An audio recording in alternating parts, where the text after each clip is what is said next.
Hey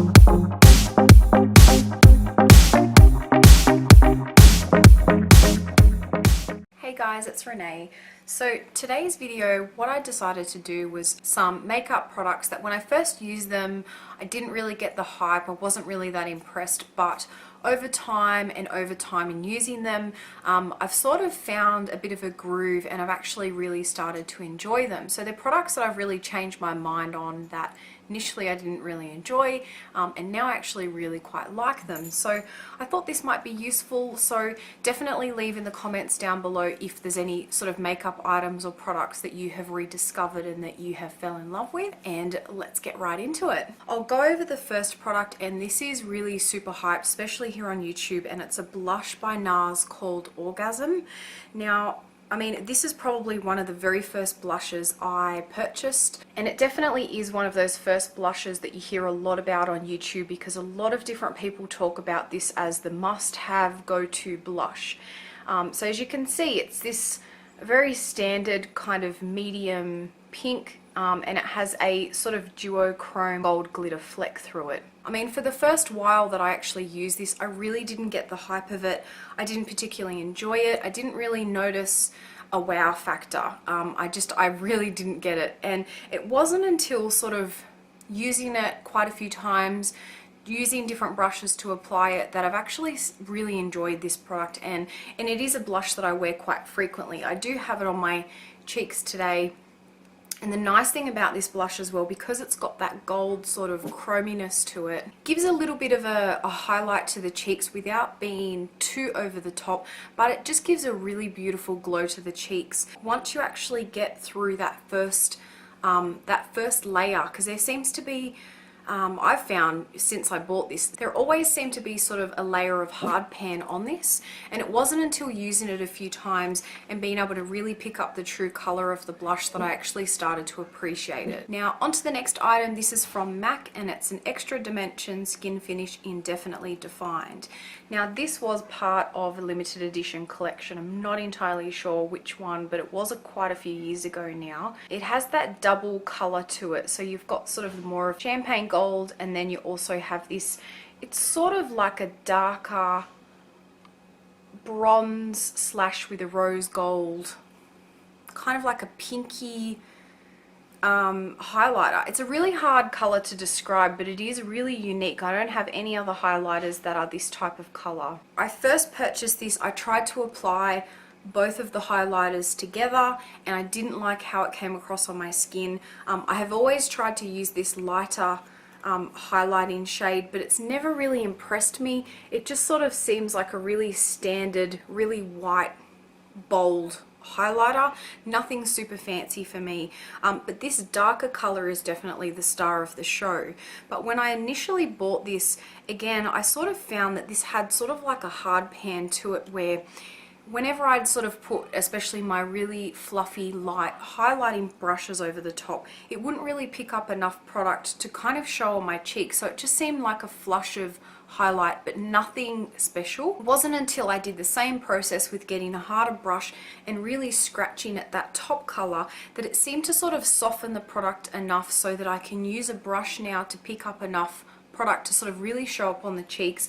And again, I do have this all on the high points of my cheeks, and I mean, I love this highlighter even just for the color because it is really unique, and it is a little bit darker, which I find seems to be a lot more flattering on my skin tone, and it sort of seems to have a bit of a pink tinge to it, which is just really beautiful, and it goes with any blush color that I wear. The next product is the Benefit Gimme Brow. Now I absolutely love this product. I use it every single day if I'm wearing makeup, and it really is the perfect product to sort of fill in your eyebrows as a really natural, easy and quick look, which is what I'm all about, just quick and easy to get out the door. First sort of few times I use this, I had some disasters, I have to admit. So you really have to know how to use this in order to get a nice looking brow.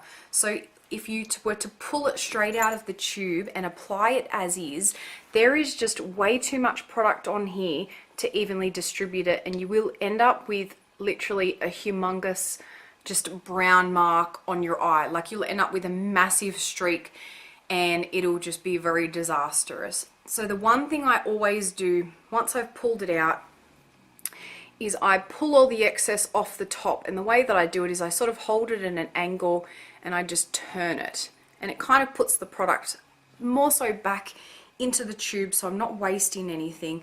Sometimes I'll then, you know, sort of scrape a bit more off if I need to.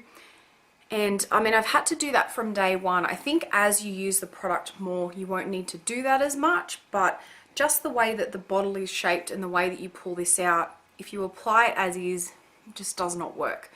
So the next thing I do is I always find a resting point on my face with a finger, typically my ring finger, and I will sort of hold a resting place so that I don't over apply, because if I go straight in and push directly onto my skin, again, it's going to apply way too much and it will look really super heavy. So I try and focus on really small, really light-handed strokes, and then once I've sort of done the tail end of my brow, I'll then go back in and apply a little bit more to the fronts of my brows until they're darkened enough that they don't look too drawn in.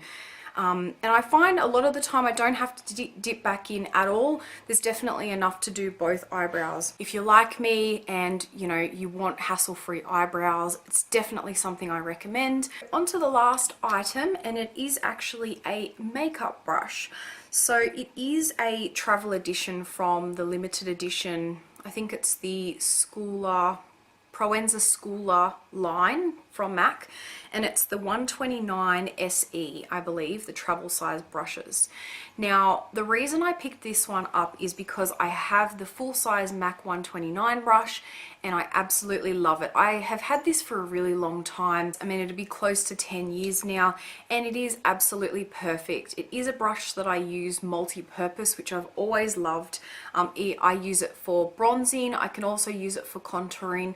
I can use it for blush and highlight. But the reason that I have this one in here is because the shape of the travel brushes and also the texture are quite different, and it's really taken me a while to sort of get the hang of loving this one as much as I do the full size one. So obviously with the full size one I've had for a really long time now, and the shape has changed. It's pre-loved. There's definitely a difference in the shape of the pair of them. Bristles on the full size are definitely softer than the travel size one. These are still quite stiff. They don't have as much give as this one. This one's very, very soft, and this one is just quite stiff really. And I've also sort of found with the travel size, it doesn't seem to be as layered as at the sides as the original one is. With this brush, I've really been trying to sort of use it more often so that the bristles sort of soften up and get a bit more flexible, and it's really taken me quite a few uses to sort of wear this into a point where I feel happy about using it really. So today I have actually used this brush to do bronzing, I did a little bit of contouring, I did blush, and then I also did highlight with this. And the wonderful thing that I love about this brush is the fact that it's more dense. It actually picks up more product than the original, which is kind of a bonus. So with products like these two, it is 100% perfect, because with the original it definitely doesn't pick up as much product on these as the more stiffer version. So this is definitely my go-to brush for products where I need to pick up a bit of extra product on them. So they're all the products that I've got in this video today. Definitely let me know your thoughts, and also definitely let me know down below, you know, products that you've changed your mind on, how you've made products work for you, and ones that are now your favorite that maybe weren't so much to begin with. Thank you so much for watching, guys. I hope you have an awesome week, and I will see you soon. Bye.